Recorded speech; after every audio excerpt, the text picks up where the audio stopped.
real reason for concern when it comes to heating oil and the amount available to American consumers this winter. According to the Daily Mail, stockpiles are just a third of what they are normally. Some suppliers in New York and New England are already rationing the supplies they have.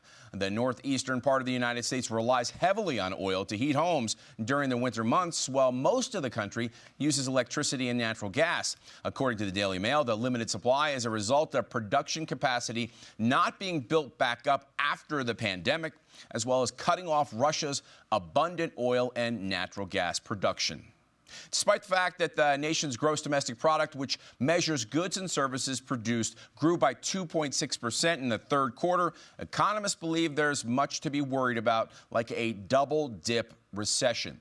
The fear is the third quarter numbers were driven by trade trends that have masked dire economic news of another deeper recession by the end of the year or in early 2023. Well, Joe Biden and his administration tried to deny we were in a recession. In 2022 began with 2 quarters of negative growth. That's the textbook definition of a recession.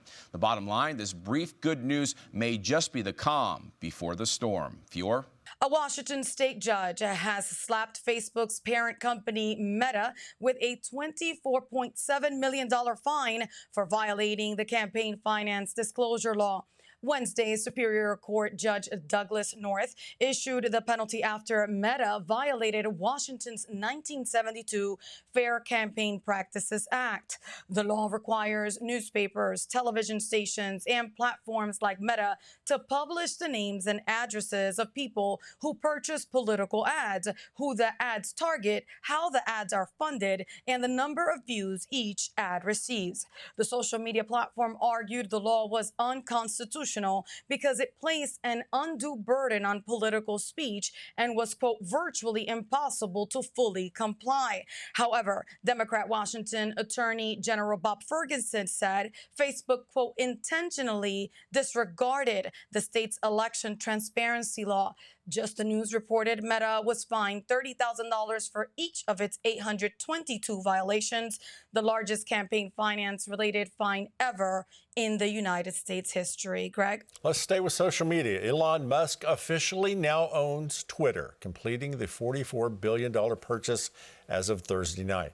Fox Business reports Twitter's CEO, CFO, and legal head were all fired and escorted from the company headquarters. Musk accused all three of misleading him and investors over the number of fake accounts on the platform. Musk had entered Twitter on Thursday with a sink in hand, posting it on Twitter and stating, "Let that sink in." His vision for the social media giant begins now. He tried to help those who advertise on Twitter understand what a Musk-led future means for the company by tweeting this: "The reason I acquired Twitter is because it is important to the future of civilization to have a common digital town square where a wide range of beliefs can be debated in a healthy manner without any resorting to violence." The Wall Street Journal showed Twitter advertisers worried that Musk would end content moderation.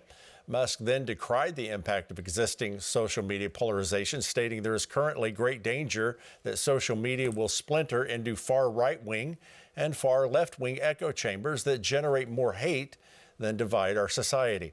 Musk said in the relentless pursuit of clicks, much of traditional media has fueled and catered those polarized extremes, as they believe that's what brings in the money. But in so doing, the opportunity for dialogue is lost, end quote. Musk said he did not acquire Twitter to make more money. He did it to try to help humanity, whom I love. Tim? Okay, Greg, right now, let's welcome the founder of FaithWins, Chad Conley. Chad, welcome to Victory News. Okay, Elon Musk is now the official owner of Twitter. Now, he tweeted out this: "The bird is free and let the good times roll." Do you think firing those top 3 executives sends a message on transparency, free speech, and where he may be taking Twitter? Hey, Tim, great to be with y'all. And, look, we got to pray and hope so, right? And there's no question that conservatives and especially Christians have been unevenly treated on that platform in the past. So I sure hope it is a strong message that it's not going to be tolerated. And while we don't want people making accusations and doing ugly, violent things, we certainly want to have a platform where everybody can exert and tell what their side of the story is. Chad, you've been involved in and followed politics for quite some time. I'm not sure we've ever seen anything quite like we have right now. We have a 25-day reserve of diesel fuel, and heating companies in New England, as we reported, are rationing out oil to heat homes. Is this Vladimir Putin again, or is it Joe Biden's failed energy policies? Well, I guess President Putin over there is a good scapegoat for the media. They certainly like to beat that drum, and certainly the president does as well. But this rests squarely on the shoulders of the Biden administration, Tim. There's no question about it. Shutting off American energy supply. We were energy independent less than 2 years ago. Now we're depending on the Saudis and, goodness sakes, the Venezuelans and the Russians for our oil and our energy. This rests squarely on the shoulders of the Biden administration, not on Putin.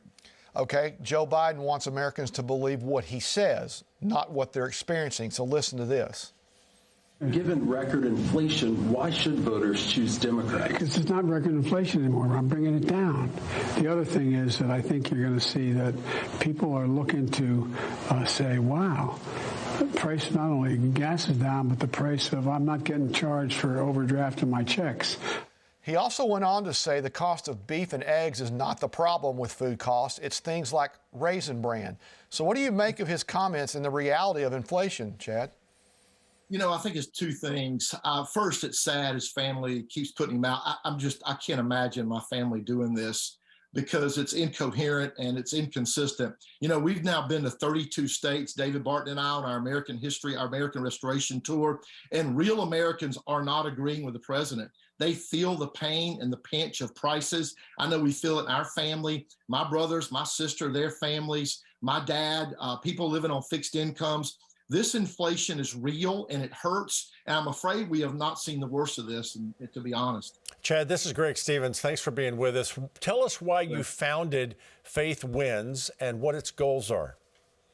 Yeah, thanks for asking. And, you know, I've spent my adult career in politics on the pro-life, the school choice movements, and just trying to make a difference. And as a Christian first, honestly, my deep desire, reading Matthew 5, being salt and light, reading the scripture, I feel compelled to make sure Christian voices and votes are heard and felt. And when you look around this society and the culture, we've not been doing a very good job of occupying till he comes, as we learn in Luke. And so I just founded FaithWins 5 years ago as a continuation to push and empower pastors, to give them the tools and resources they needed to impact this culture with their voices and their votes in every election at every level.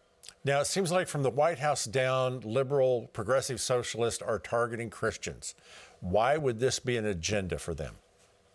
You know, isn't it? It's terrible, isn't it? And when you read a little bit about the whole Marxist movement, communism, it's a godless, atheistic, anti-American, anti-God move that's really taken over our nation on the progressive side.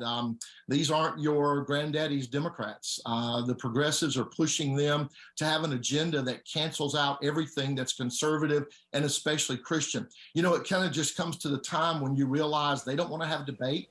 They don't want to have an honest civil discourse, and they want to just make sure that other opposing voices aren't heard. So I believe it's time for the church to reemerge as a cultural force in America, and we're certainly doing our part to get out there and speak to pastors and make sure they understand that message. Okay, where can we learn more about FaithWins and what you're accomplishing so people can learn about it and be part of it?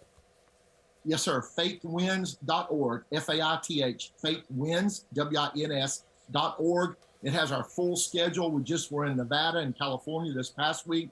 David Barton and I are going to be in Texas and in Arizona this coming week, and we're doing our best to make sure Christian voices are heard everywhere, y'all.